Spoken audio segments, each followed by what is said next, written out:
Bonsoir chers collègues, bonsoir chers collaborateurs et bonsoir chers compatriotes, chers internautes, vous qui nous suivez sur les réseaux, merci d'être là avec nous. Nous nous sommes séparés la semaine dernière en indiquant que nous allons nous retrouver en conseil municipal le 28, mais ce soir nous sommes ici dans une procédure d'urgence sur laquelle nous allons nous prononcer tout à l'heure.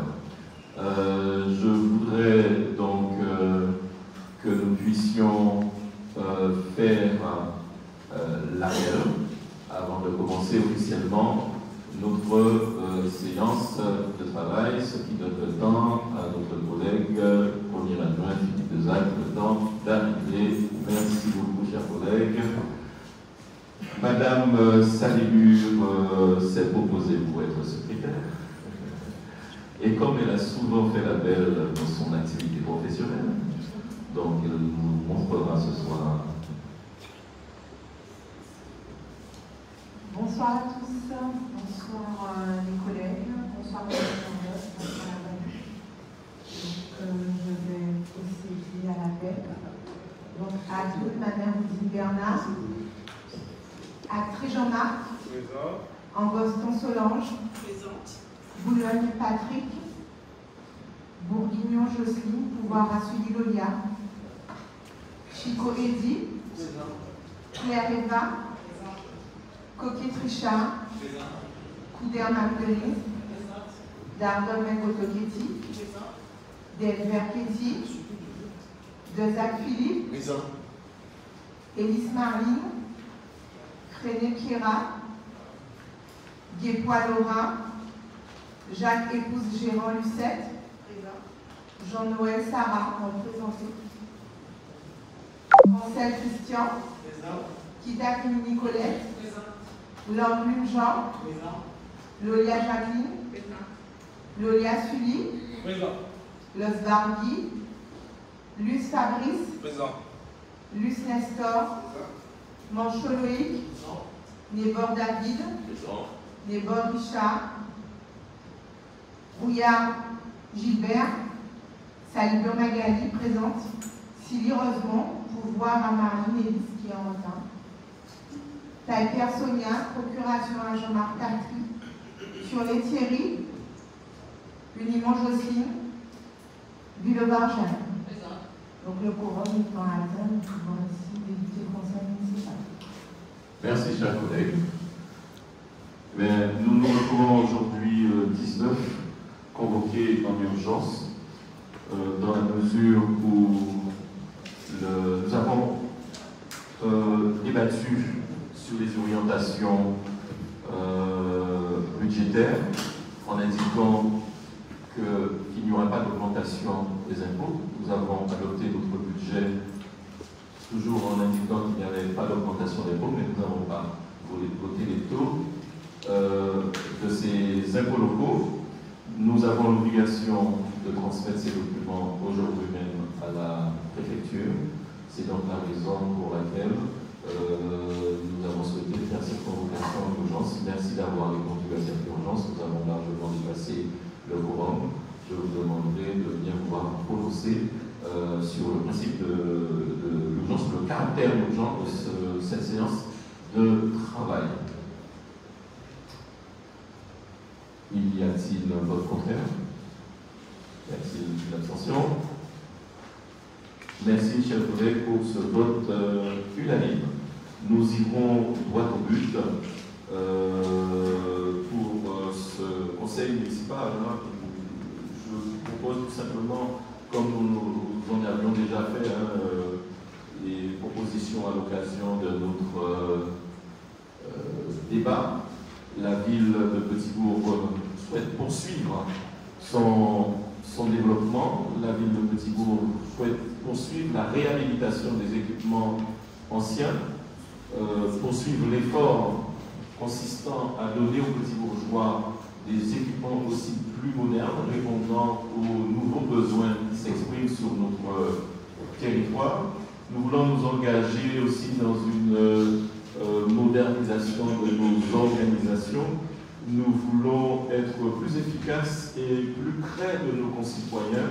Nous voulons être plus à l'écoute, que nous puissions nous doter d'une organisation, mais surtout aussi de moyens modernes pour que nous soyons plus non seulement en relation, mais faire de sorte que nos réalisations soient aussi mieux discutées, mieux compris de nos concitoyens. Pour tout cela, chers amis, nous avons voté un budget et nous disons que nous n'allons pas mettre de pression fiscale sur nos compatriotes. Nous maintenons donc les taux des impôts au même niveau. Cela dit, il y a une réforme s'agissant de la taxe foncière sur la propriété bâtie. Elle a été donc supprimée au profit du département. Elle a été donc tout simplement transférée au profit de la... Elle a été transférée au profit de la commune.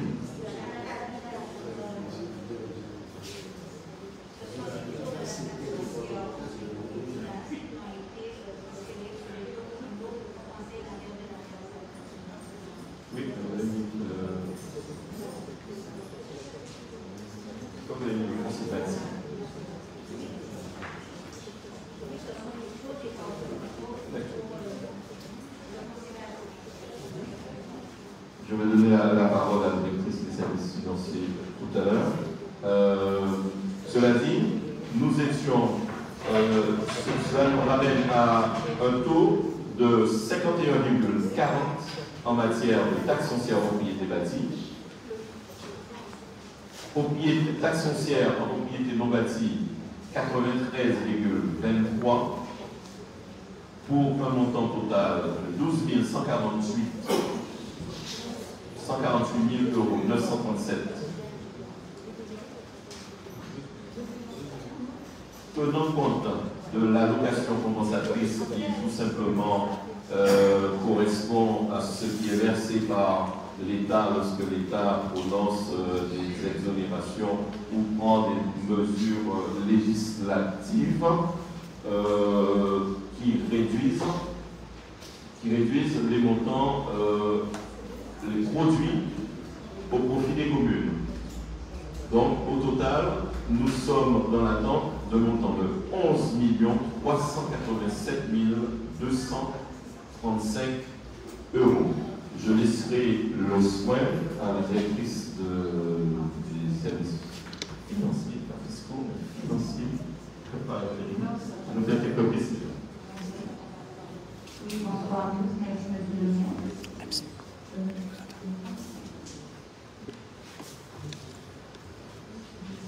En fait, comme monsieur le maire vous l'a dit, il s'agit de la compensation de la suppression de la taxe d'habitation.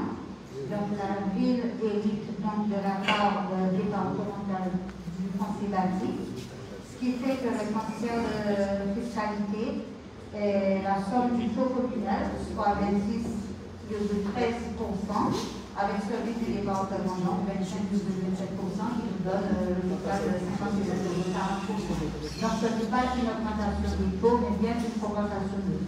Voilà. Très bien. Avez-vous des questions, chers collègues?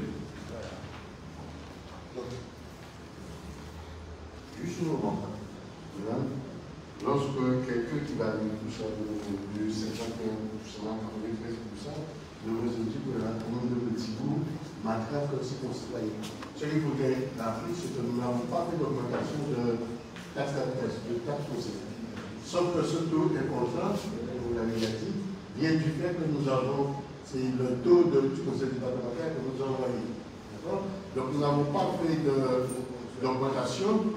Et pouvez-vous expliquer rapidement les moins 761 702? En fait, effectivement, il ne s'agit pas d'une augmentation de taux, mais bien une opération de transfert neuf pour la ville, parce que les contribuables n'ont pas subi de hausse de taux. Et les 761 702 € en moins, c'est la différence entre les ressources à compenser pour la ville et le transfert du département. Donc, ce qui fait que Donc, en réalité, nous avons recueilli, avec ces 93%, 93 2023, nous avons recueilli trop d'argent et il faut compenser. Voilà, c'est nous qui à versons. hauteur de ce que nous devions normalement percevoir. Ok, il n'y a pas de souci. Y a-t-il d'autres questions? Pas d'autres questions? On va passer au vote. Qui vote contre? Qui s'abstient? Merci pour ce vote unanime. Chers collègues, nous avons annoncé lors de nos séances précédentes, notamment à l'occasion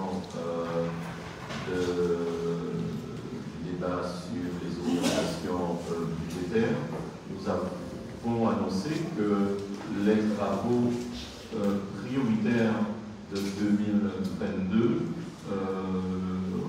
prennent en compte la réhabilitation de l'église Notre-Dame de Beauport, qui est une propriété municipale et qui nécessite une réhabilitation.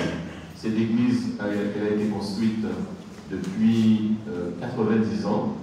Le 15 août 2022, nous allons donc célébrer le jubilé des 90 ans de l'église Notre-Dame de Beauport. Et c'est tout naturellement que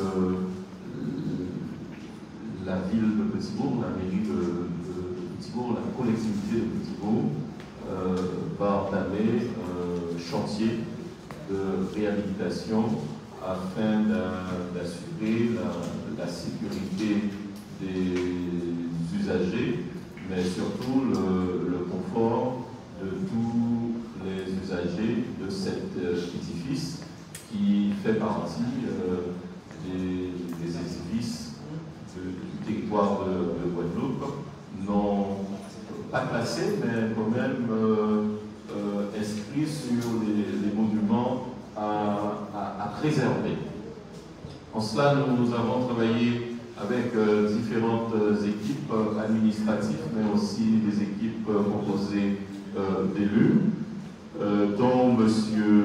Sully Lolia, à qui je vais transmettre le micro pour qu'il nous présente les travaux qui vont être réalisés sur cet édifice et le plan de financement que nous vous proposons ce soir, puisqu'il y a urgence que ces travaux commencent. Merci Monsieur le maire, bonsoir chers collègues, chers internautes.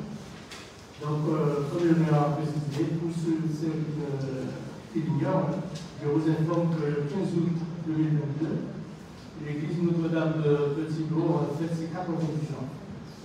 Et pour cela, il faut un bon justice. Donc, avant de représenter l'approbation du plan de financement et la réhabilitation de cette église.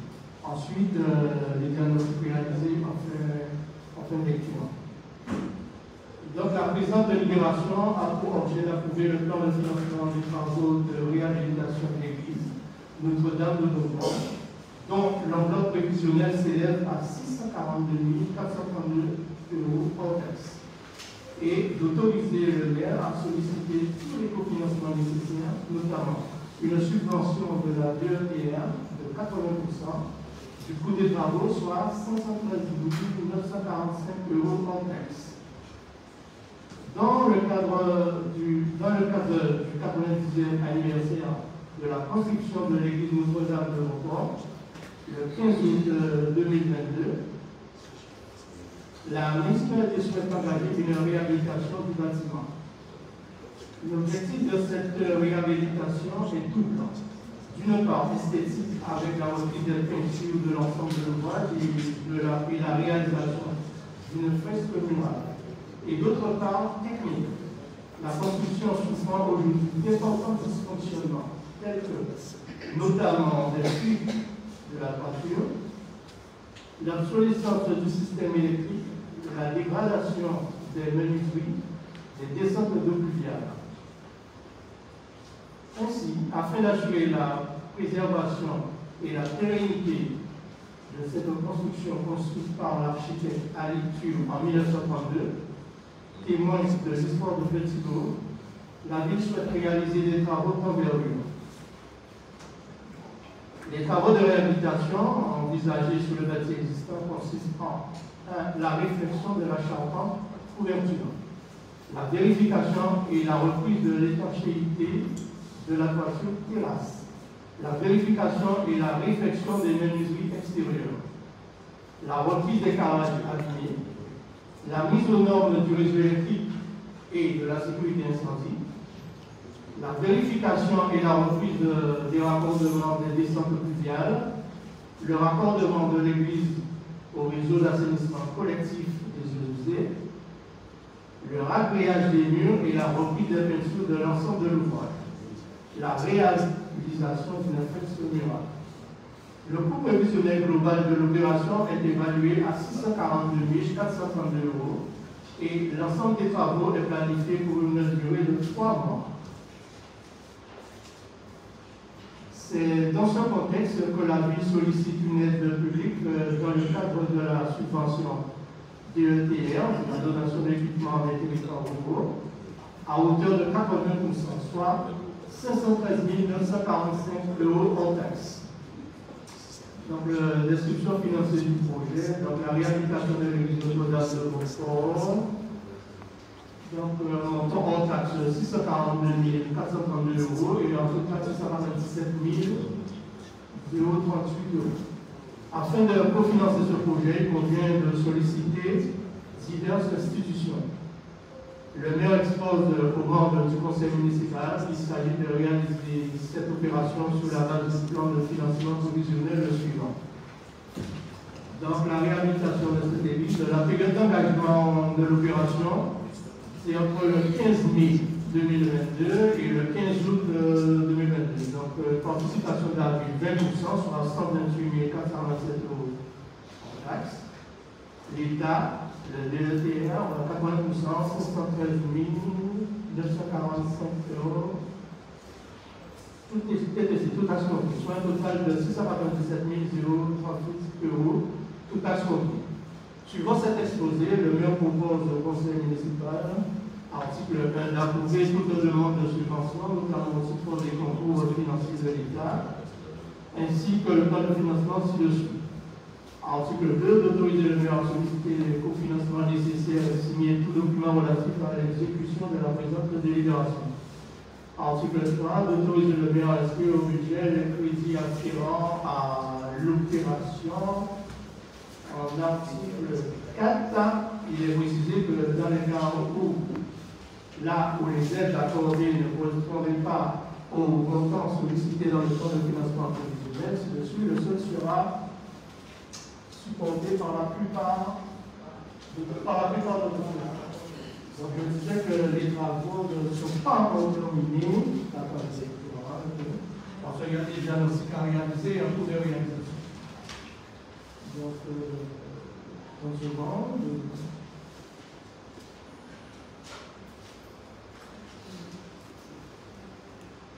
Voilà, donc conférence du diagnostic, en commençant tout d'abord par la mienne, ce diagnostic a été réalisé le 6 avril 2022. Donc le rapport sera transmis entre 10 et 15 jours. Voilà, les prélèvements ont été faits aussi en toiture, sous la colle du carrelage et des faïences, sur les façades, soit 24 au total. Donc reste à faire 2 prélèvements. Le plafond de l'église, donc nous sommes en attente d'une nacelle. Bon, a priori, la viande sera minimale dans certaines descentes d'eau pluviale et dans les prières de population. Concernant le diagnostic électrique, bon, ça a été réalisé le 14 avril 2022. Donc, remise de rapport d'ici la fin de la semaine. Donc, tout sera fait aussi. La charpente, la couverture aussi réalisée le 14 avril 2022. La couverture est à changer sur l'ensemble de l'église. La charpente est à changer pour la partie des deux côtés de l'église aussi. et la charpente au niveau de la nef semble en bon état. Donc, un point sera fait avec le maître d'œuvre en fin de semaine. Voilà. Donc, si on a besoin quelque chose en plus, on va ajouter tout le monde. Voilà. Voilà. Le seul élément que je peux rajouter, c'est qu'effectivement, en fonction des...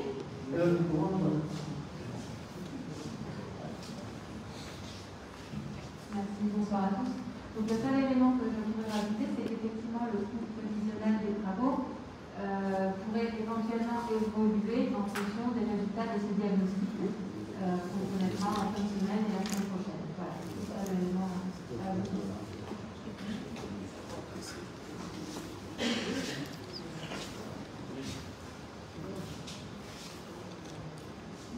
Dans ce cas, nous reviendrons avec un nouveau plan de financement, avec des importants déjà que nous puissions, il est important que nous puissions délibérer avec, pour finaliser la demande de financement que nous adressons au service de l'État. Nestorus. Un micro pour Nestorus.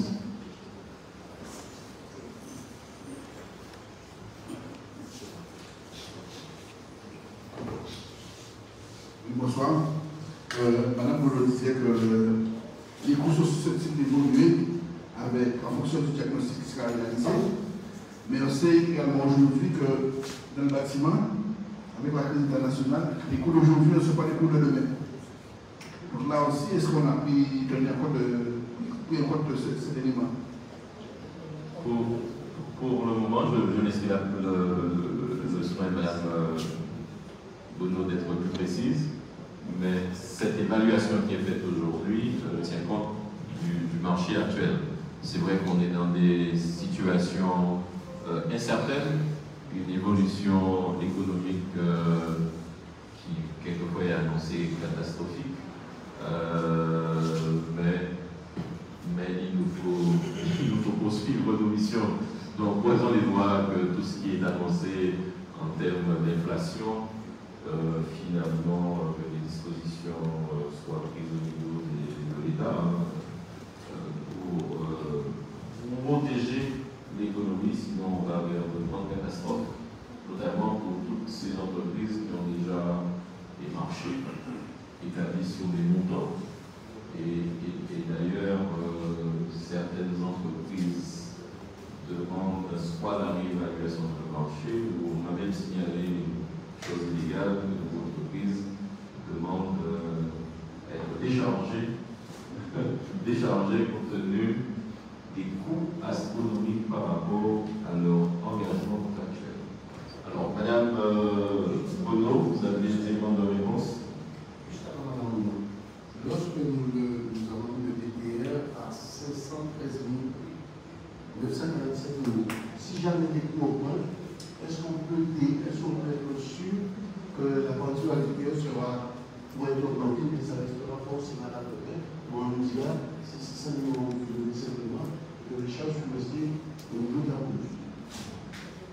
Alors, dans un premier temps, pour répondre à M. Luce, eh bien, l'estimation qui a été faite, c'est une estimation qui a été faite en partenariat, je dirais, service de la ville et l'AMO qui suit cette opération qui est Dario Despois, sur des coûts, je dirais que c'est sur des coûts, des ratios qui ont été déjà majorés par rapport au Covid, globalement par rapport au Covid. Maintenant, par rapport au prix lié à la guerre en Ukraine, c'est très très compliqué d'imaginer les répercussions, et c'est vrai qu'on voit que les prix changent du jour au lendemain. Pour l'instant, le seul élément que je pourrais dire, c'est que ça a déjà été majoré, je dirais, par rapport au ratio habituellement pris en compte. Par contre, quelque part, ce qui va être rassurant, c'est que pour l'instant, aucun marché ne sont signés avec qui que ce soit.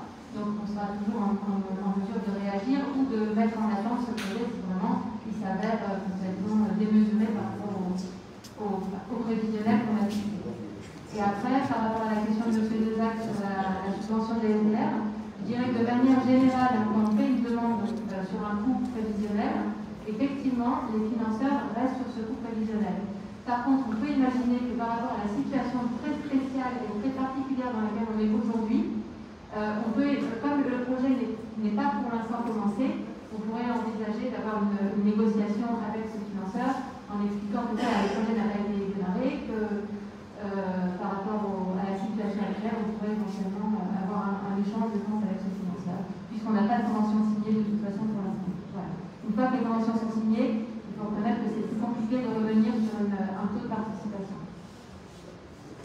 Voilà, j'espère avoir répondu à votre question. Afin de soulager les fonds communaux, nous avons entamé une démarche en termes de financement participatif et donc en relation avec la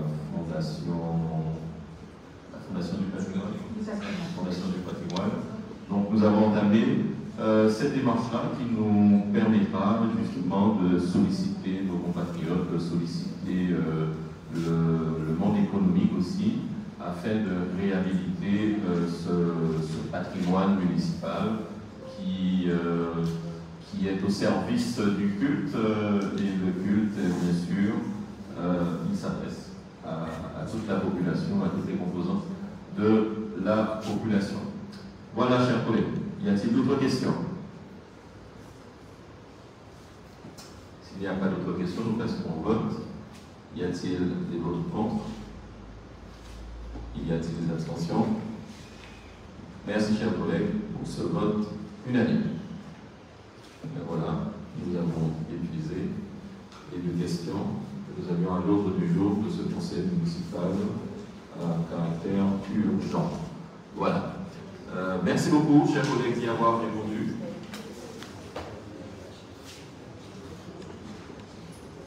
Nous voulons effectivement vous remercier pour votre présence ce soir, malgré ce caractère urgent, d'avoir pu vous libérer et être présent ce soir. Chers collègues, nous avons un week-end électoral, du moins samedi.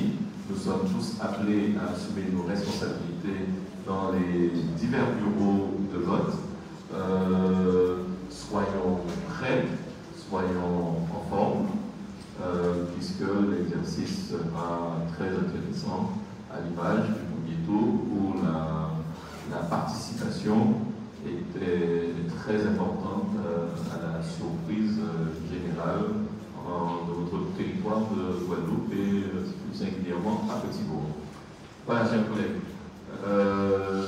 Nous disons bonne soirée à nos compatriotes sur les réseaux qui nous suivent donc sur le Facebook Live. Nous vous disons à très bientôt. Nous avions annoncé donc un conseil municipal pour 28. Nous vous indiquerons très rapidement si nous maintenons cette date parce que nous avons des sujets très importants ou si nous renvoyons cette programmation au 9 mai. Nous vous le dirons dès demain, je ferai un point avec l'administration car il y a quelques sujets notamment relatifs au plan local d'urbanisme, la classification que nous avions établie depuis l'an dernier. Nous avons quelques obligations pour des projets, de grands projets sur notre territoire. Donc dès demain, vous saurez si notre prochain conseil municipal aura lieu le 28 avril ou si aura lieu le 9 mai. Je vous remercie maintenant. Bonne soirée.